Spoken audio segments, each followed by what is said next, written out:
Good morning, dear children. I hope you all are fine, fit at home by the grace of the God. Already in your history lesson, we finished 2 lessons. Today, we are going to start with lesson number 3, that is rural life and colonialism. Now, let us see here what does the rural life and the colonialism means. Now, here we already learnt about that Britishers started ruling over the Bengal. Now, in this lesson, we are going to see that the Indian states had always taken a part of the agriculture produce as land revenue.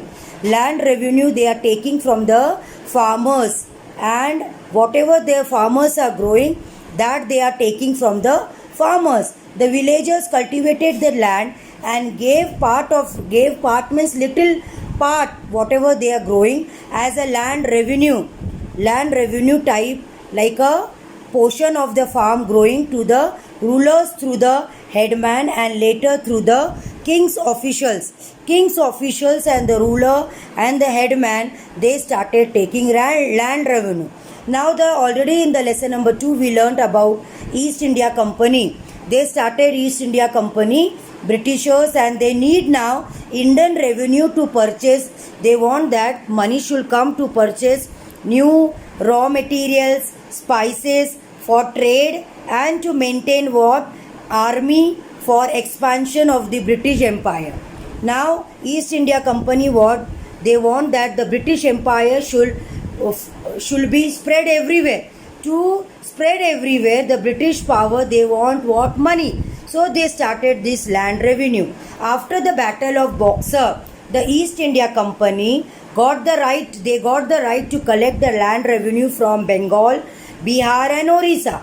The process of establishing a new land revenue system, it started from where? From Bengal. In the initial stage, there was too much exploitation of peasants, that is farmers. Peasants are called farmers under the revenue farming system, because farmers were forced to give the money.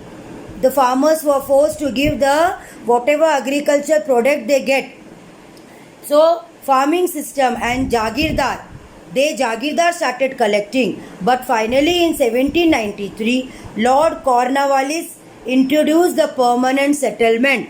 Permanent settlement was started by Lord Cornwallis. He introduced this. Now Lord Cornwallis, he was the Governor General, and he wanted to increase the revenue of the company, East India Company. He want more revenue from the Indians, and thus decided to fix the land revenue. Land revenue, he fixed the amount of a fixed proportion for the land revenue. This system was called as permanent settlement. Permanent settlement started. Now, what is this permanent settlement? In permanent settlement, first is what? This system of collection of land revenue was fixed for 10 years. For 10 years, the farmers and the peasants were forced to give the fixed amount of whatever cultivation they are growing to the East India Company. It was for Bengal. For which state it was? It was for the Bengal, Bihar and Orissa. The British made Indian zamindars responsible to collect land revenue from Indian farmers. They started that from the Indian farmers. Under this system, 90% of the revenue collected by the zamindars went to the company. 90% was going to the East India Company.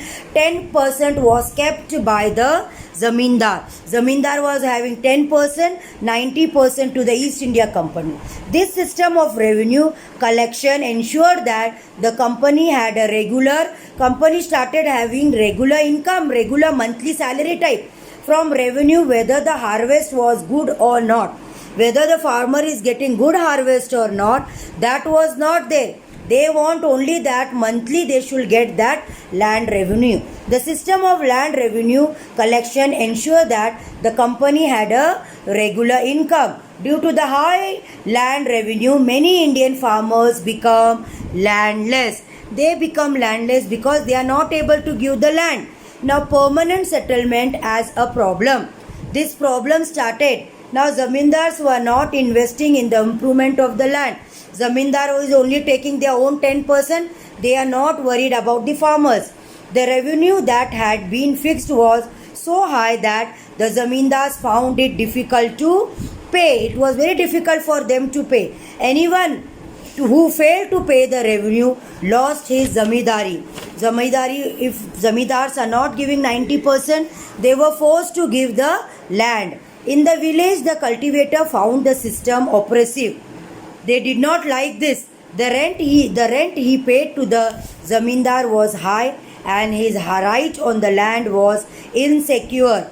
That means farmers were not secure about the land, neither the zamindar. To pay the rent, the cultivator often had to take loan from the money lenders, and in case he failed to pay, that means if they are not able to pay the money, then the rent he was evicted from the land he had cultivated for generations. From so many generations, from fathers, forefathers, grandparents, whatever the zameen they were forced to give. So the East India Company started taking the land. Now rotary system started. Zamindari system, then now second one is rotary system.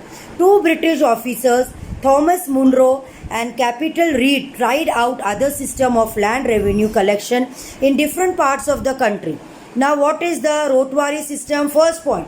The system of collection of land revenue was called rotary system because it is given a system because roids means farmers were directly responsible to pay revenue to the British.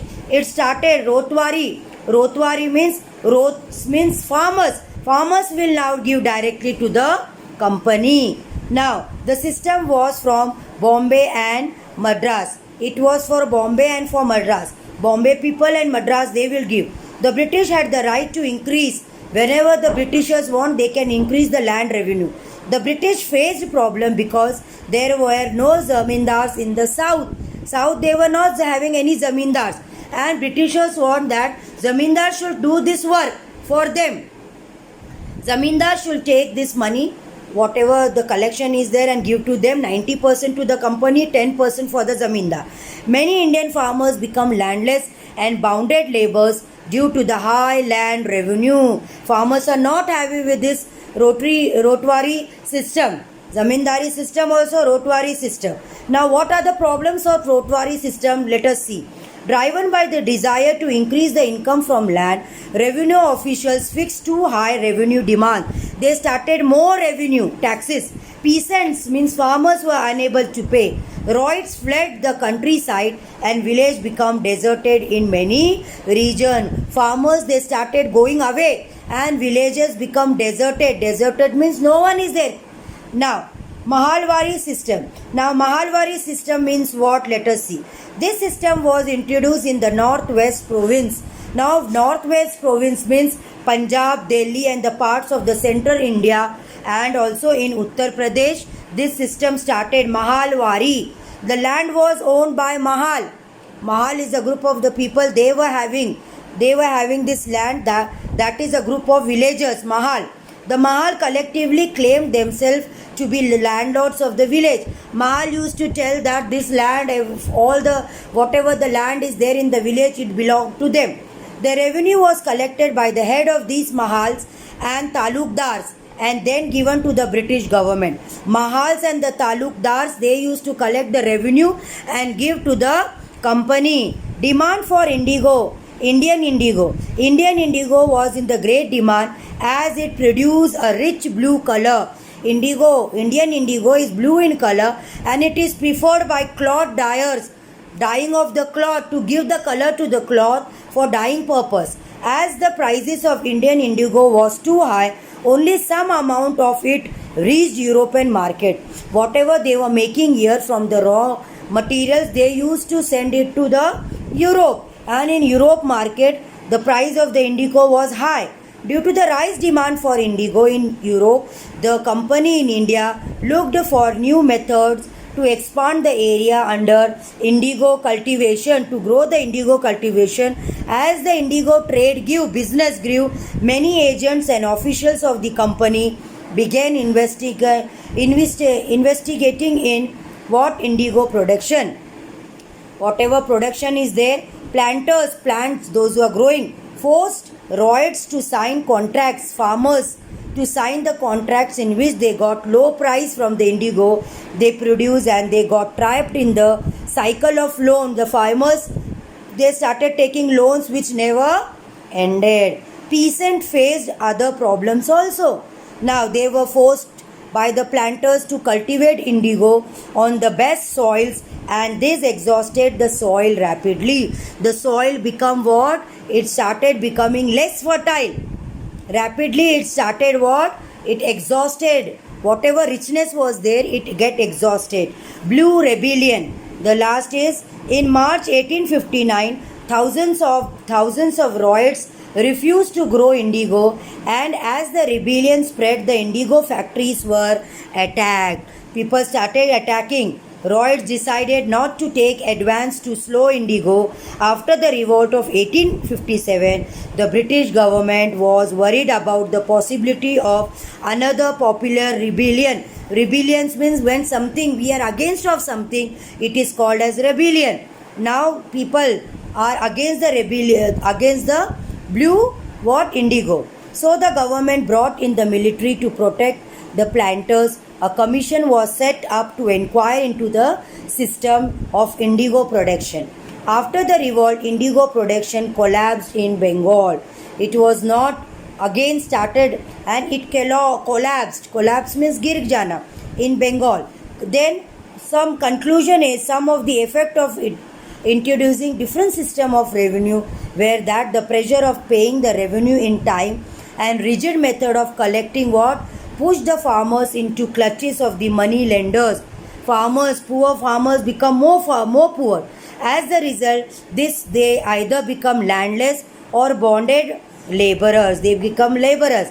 The commercialization of crops, that means growing cash crops, destroyed the self-sufficient status of the Indian villagers. A new class of landlords were created in the areas where the permanent settlement was introduced. Something different they started, landlords. They exploited. Exploited means to harass the people, peasant who did not own the land. Those who are not having the land, they were getting what? Exploited.